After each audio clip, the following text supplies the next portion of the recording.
The views and opinions expressed on this program are not necessarily those of Time Warner Cable.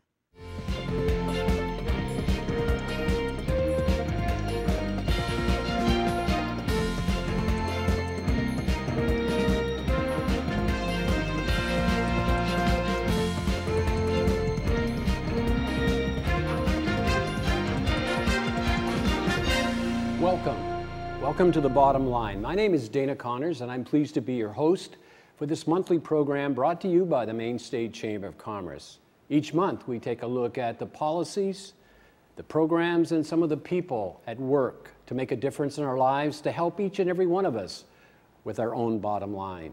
Today, we're going to add another element to that, and we're going to talk about politics, something that we've heard a lot about in these past several months. And we've got two people very able to share their opinion, their insight on what happened just a couple of weeks ago, our November 4th election. I'm pleased to welcome those two well-known political strategists to the program. Lance Dutson, on my right, only a figure of speech, by the way. Of course. And on my left, Mike Cuzzy, a figure of speech, of course. Actually, guys, I do appreciate very much being on the program. I've heard you before at a forum that we put on. I thought you did an outstanding job of bringing to light many of the moving parts of this election. Let me tell you a little bit about each of them. They are political strategists. Lance is well known for his work in the Republican circles. Most recently, he was a communications director for Senator Susan Collins in her decisive win. But before that was also the communications director for the Speaker of the Maine House, Bob Nutting. He served as CEO of the Maine Heritage Policy Center and now operates his own firm, Red Hill Strategies, both political as well as communication consultant. Lance, great to have you with us again. Thanks a lot for having me. Mike, in the same way, is well known in the Democratic circles. He worked in President Obama's early campaign, his first campaign in New Hampshire, also worked with Congressman Tom Allen in his bid, but also in his attempt to win a Senate seat. You often see Mike's contributions and political wisdom in the Portland Press Herald, and currently he is a senior vice president for Vox Global, operating right here in the state of Maine. To both of you, it's a pleasure to have you on board. And let me only set it up by saying this, day after the election, we wake up, we're all very confident and curious about what happens. We see the results and we all say, I saw that coming. That was very predictable. This year we woke up, we looked at the returns, we saw where Senator Collins won decisively. We said, that's predictable. But then as we went down the list, if anybody said that was predictable, I'm not sure they were totally honest with themselves, but there were a lot of surprises. Gubernatorial race, everybody said was a flip of the coin within the margin of error. He took it pretty decisively. In fact, carried most of the towns and cities, but a few more votes than any gubernatorial in the last 30 years.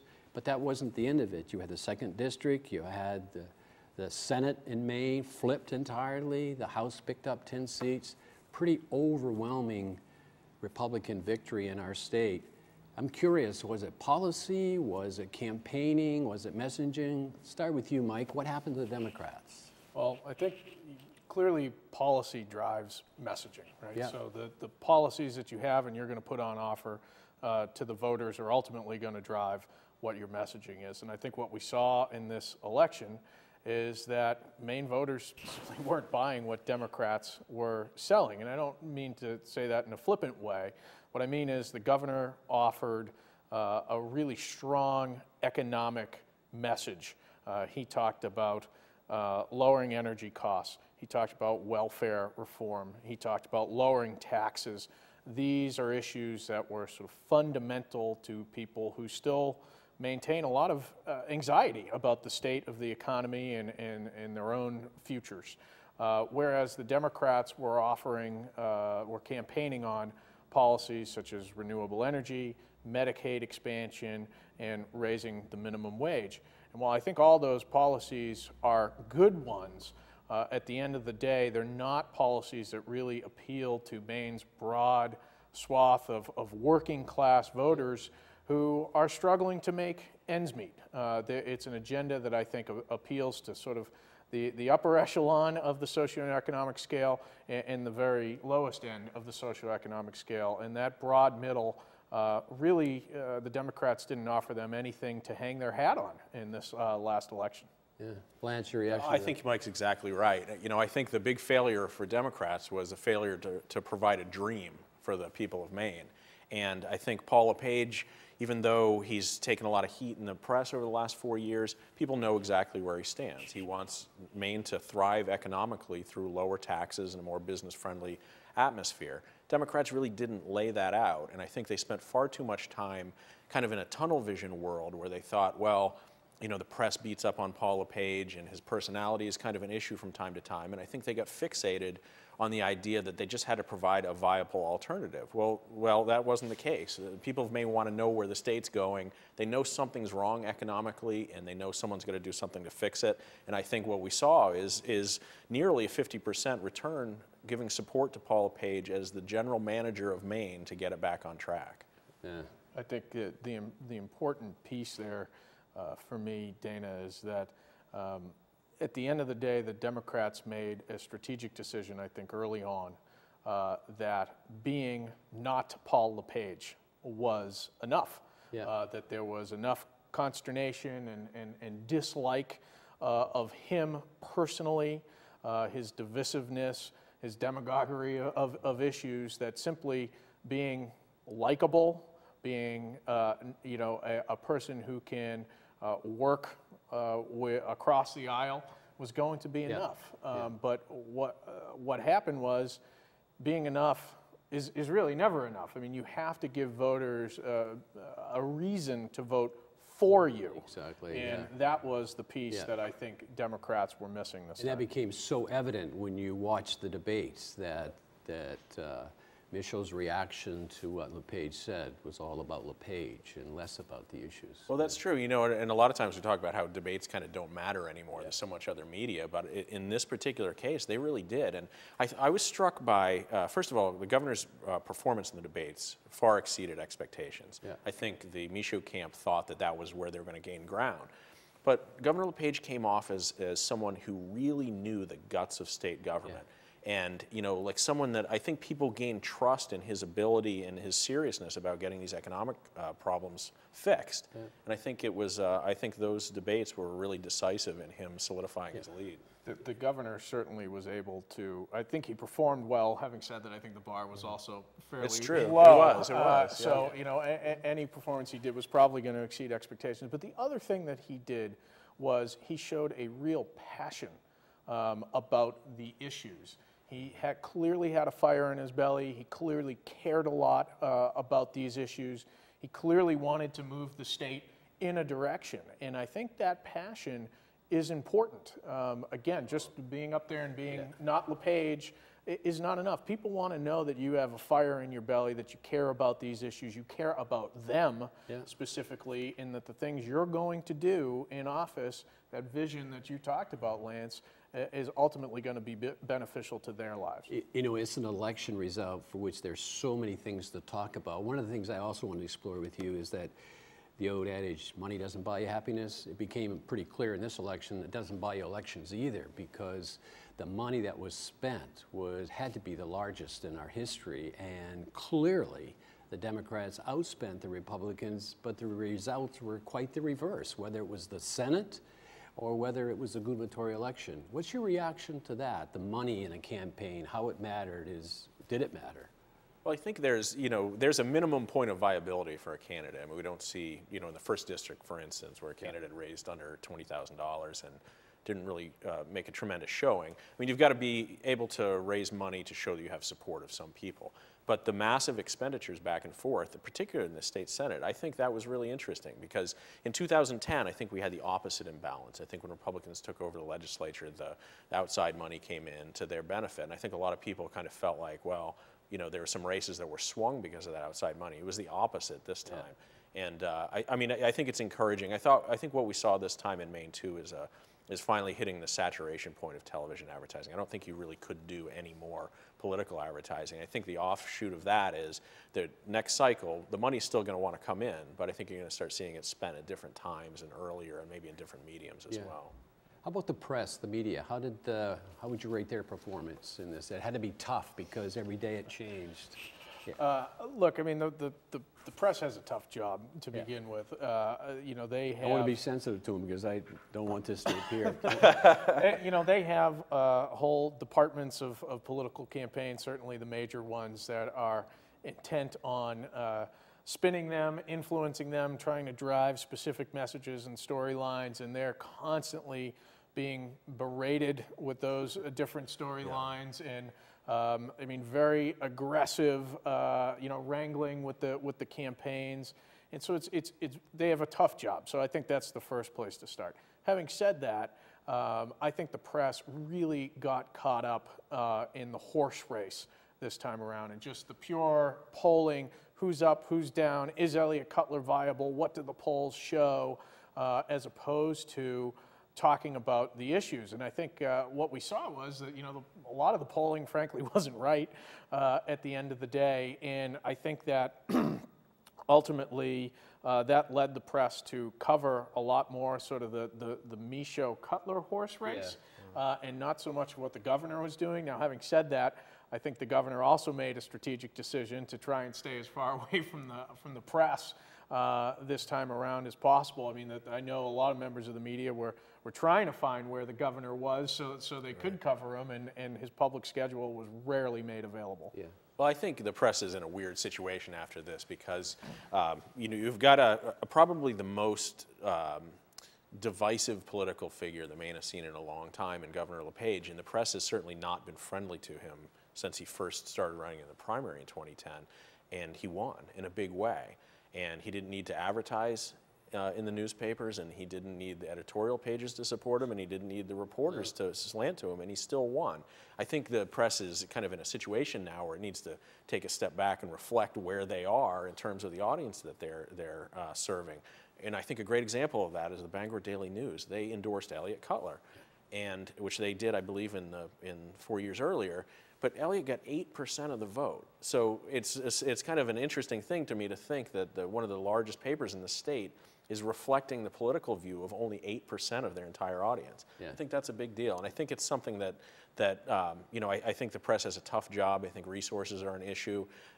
Figuring out the new profit model for newspapers and all that is tough. But I think they've got to look at who they're serving and kind of their audience as well in the next election cycle. Hold that thought. I want to get back and explore that because of something you said the other day when I heard you speak.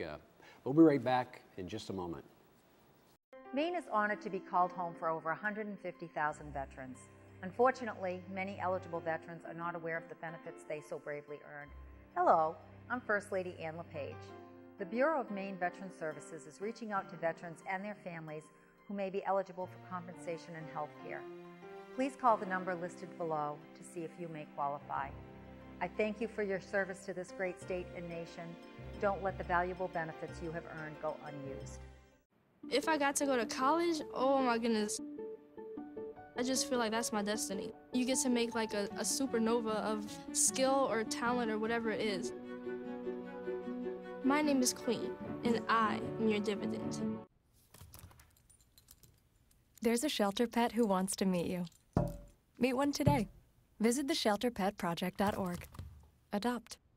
Imagine being able to clear your breakouts fast with a revolutionary new acne treatment that's actually good for your skin. Announcing all-new Proactiv Plus, the combination of acne medicine plus ultra-perfecting skincare. Television star Kristen Ritter calls it a miracle. I love the new Proactiv Plus. It's fighting all my breakouts, and my skin is like porcelain. The results are astonishing. Your skin is not only clear, but smooth and sexy. It's our smartest, fastest, most effective solution ever. And now, new skincare is in every step to balance acne-prone skin with needed hydration and more. I have to tell you, this is different. Just look at my before and after pictures. That doesn't lie. So grab your phone and dial the number on your screen now, because today, shipping is free. And get 3 free gifts, a $96 value for just $29.95. Call now. You will love your skin. You're watching Time Warner Cable Community. Welcome back. I want to continue our discussion about this recent election with two very popular strategists, Lance Dutson and Mike Cuzzi. And Lance, I'm going to pick up where you just left off. At a recent forum that we held that I referenced earlier, when the media asked you a question about how could we go about improving upon our performance, I'm anxious to hear you repeat what you said to them. Sure. Well, I offered a free consulting session, and I think the solution is that the press has to hire people who have experience in politics directly in campaigns. Because I think what they're trying to do on limited resources right now is take kind of cub reporters and bring them up to speed, and that's great. That's how the industry works. The problem is people like me and Mike work for people for hire, and we try to influence the way they cover stuff, and that's how politics works. But what I think is really missing in main media right now is that kind of background and gravitas that comes from understanding, you know, the game that we're playing. And I think if a newspaper or a television station is positioning themselves as experts in the field so that the people of Maine can, trust them and their perspective, I think they've got to dig a little bit deeper to get some more of that background. Yeah, that's an excellent point. I think a good example of that might be actually, I've done a couple different campaigns, presidential primary campaigns in the state of New Hampshire, and you have some really grizzled, experienced reporters who are accustomed to dealing with presidential level campaigns that know every trick in the book and are trying to spin them, but they've been to this rodeo enough times that they get it, and they are extraordinarily seasoned reporters. And I think Lance is right. I mean, we don't have anything of a similar nature, with a few exceptions, I think, here in the state of Maine. Yeah, there are some good reporters, and even the younger reporters are they're great to work with, and the media crew up here, I really think are really great people, but I think we do have a missing kind of gravitas. We're in a changing time. Everything is in transition, and what used to work doesn't work anymore, and the same goes with reporting. Polling is the same example. I mean, I've never seen more polling and yet more unpredictable results in terms of how it's conducted. I mean, that has become an issue or a practice that certainly has had to adapt and change, and yet you see more people getting into it. What's your take on that? I think one of the casualties of this election is actually polling and polling firms, because so many of them got it wrong, and not just in the state of Maine, nationally as well. And look, there's in a lot of ways as much art as science to polling. You have to determine how you're going to make up your sample, and there's some guesswork, for lack of a better term, that's associated with that, informed guesswork, but guesswork nonetheless. But I think we saw so many polls from so many different entities that oftentimes were in different places, and I think people were just fed up by the end of the day, not knowing what to believe. Yeah. And so I think people will be much more skeptical of polling in the coming elections as a result of it. And again, I don't think that's limited to just the state of Maine. I think that's really true. And I think the way that the press should report on polls is it should be more how campaigns use polls. I mean, all campaigns use polling to judge what they're going to do going forward, and especially in the tail end of a campaign, we do a lot of polling, what we call tracking polling. We take the same sample and go through it night by night. And the understanding usually in campaigns is that you don't have a perfect number, but you recognize a trend. And when newspapers or television stations release one poll and then another one 2 months later, it's not enough information to really tell the story. So they're planning kind of a useless bunch of factual material on the table that may or may not be right, and it drives the story. I think they need to start refocusing on trends rather than those hard numbers. And at the end of the day, you're asking people, who would you vote for if the election were held today? Well, guess what? It's not held today. That's true, right? It is a snapshot in time, and it should be exactly. be seen as nothing more than that. Yeah. Elliott Culler, up until the very end, I think many of us saw him as the spoiler, as much as he tried not to present himself that way. I'm not so sure that was a fair statement, because I didn't see him in the very end as being a spoiler. I submit that had he not been in it, Paul might have won by over 50%. Am I wrong about that? No, I think you're absolutely right. I think he is a different kind of spoiler. I don't think he was a spoiler insofar as he was siphoning off votes from Mike Michaud. I think he was a spoiler in that the Michaud campaign was focused on nothing else but Elliott Cutler, and they took their eye off the ball of providing the message that they needed to win. Yeah. And I think the math for Democrats for 2 years has been, we'll get Elliott out and we'll win in a landslide, and it just wasn't the case. Yeah. I mean, there was, I think, exit polling data that CBS released recently showed that you're exactly right, that it would have been over 50% had Elliott Cutler got out of the race for Paul LePage. Yeah, the conventional wisdom that, one, Elliott would be a spoiler, and two, that his voters would break heavily for the governor, both turned out to be wrong. In fact, the notion that that his voters would break 65-35 for Michaud was virtually turned on its head in this election results. And people always thought that Cutler would need to be getting 20% of the vote or thereabouts in order for the governor to be reelected. And I think that was that storyline was driven again and again by the polling and the media, and certainly was a focus of the Michaud campaign. But really all of that conventional wisdom just turned out to be not the case. I think a lot of that had to do with the national tide too. I mean, there's all these different factors at play to, that present the reality of it. But I really think that between the, the debate performance by Paul LePage, even though Elliott Cutler does very well in debates, I think was the surprise kind of entity in the game.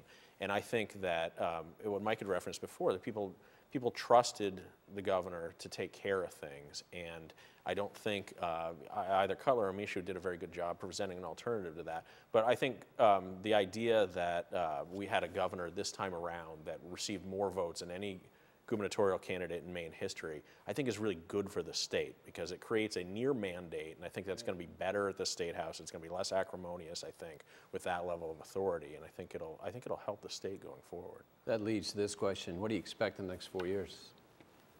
Predict. I think Paul LePage sets the playbook here. I think he's got a Republican Senate that's going to probably follow his lead very closely. I think he's matured as a politician and as a leader, and I think you're going to see Democrats also take him more seriously, which I don't think they did in these last 4 years. So I hope that Maine will move to a more business-friendly environment as a result of it, and I think that's good for everybody. Yeah, clearly the governor is going to be in control, particularly with a Republican Senate and much narrower margins in the House.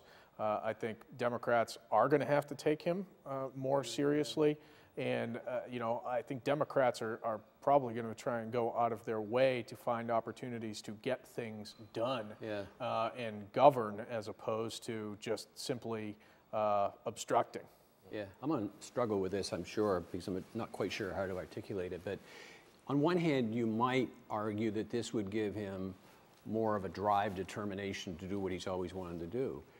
But there's another side to it, that because he won quite decisively with the votes that he did, it might soften that style or edge and realize that he does have the public behind him and be more, for lack of a better word, conciliatory or willing to work. Do you think there's any credibility to that thesis? Absolutely. I think we're kind of already seeing it in a certain way, and I think it's part of the reason he won the election. I think I heard him speak a couple times toward the tail end of it, and he seemed more relaxed and more kind of resigned to let the voters decide. And when you don't seek re-election, the game is different, and he can, I think, take a deep breath and not worrying about proving anything. I think he can do what's right for the state of Maine, and I think that's good. Well, I'm not sure that a tiger changes its stripes, Dana. I mean, I think that we can expect to still see the governor be very hard charging and want people to play his game, and if not, that he'll pick up his ball and go home. But having said that, I think that he's in a much stronger position. So certainly, I think the reasons for him to behave badly, if you will, are probably less so this time around than it was in the previous legislature. Well, he's certainly not shirking away from some very major issues facing our economy. I mean, and he hasn't spoken to me personally about this, but if what you read is true, is that the individual income tax or corporate tax. He's taken that head on. He continues to want property tax relief, with revenue sharing being the way to accomplish that, a different way of distributing funds. Those two issues are not easy issues to accomplish. They require a lot of people coming together. So he's not backing away from some very tough issues. That has not changed for sure. The governor seems in the last week or so that he's talking about a potential expansion of the sales tax. That's correct. And look, I give the governor a lot of credit actually for being willing to even talk about that.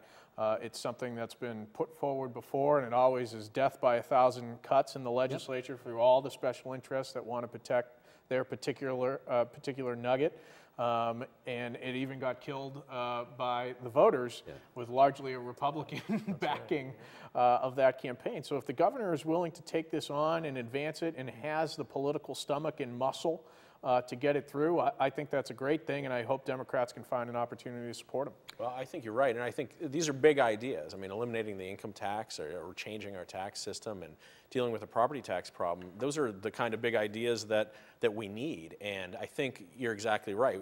In Maine, Paul LePage is the figurative head of conservative thinking in Maine, and if he says that we can expand the sales tax in order to eliminate the income tax, Republicans are going to follow suit. You're not going to see the same issue that we saw several years ago when Republicans led the charge against it. Yeah. So I think I think we're in for some big structural changes here, and I mean, we'll see how things shake out. But I'm very positive about the direction of those kind of big changes and the impact that it'll have on the state. We got to leave it right there, as much as I don't want to. There is so much to talk about and so little time to get it done. I hope you've enjoyed today's program, because this election has brought some fascinating moments and opportunities to better understand our political process and to use it to plan for the future.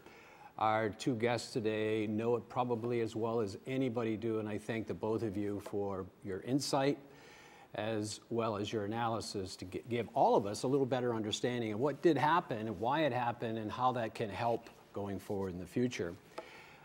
You know, they call it the art of politics and not the science of politics for a reason, because as much as we'd like to think it is all about analysis and science, it's not.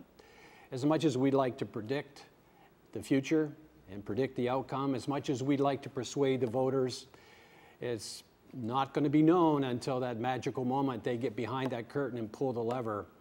Every election is different than the last. We'll learn from this one, but the next one will be different yet from this one. And the reason for that is, as much difference as there is, it's the voter who makes the decision for the reasons they want that are important to them. I want to close with this statement as well. For every person who ran this time, we thank you. It means a lot, it takes a lot of risk, a lot of intense scrutiny, few rewards other than the ability to serve. Our hat's off to you. Our gratitude is to all of you for your willingness to serve the state of Maine. We thank you for that. We applaud you for that. And that's the bottom line for this month until December. And we see you right back here. We hope you have a marvelous Thanksgiving. And once again, to our guests, thank you very much. Thanks a lot, Dana. Thank you.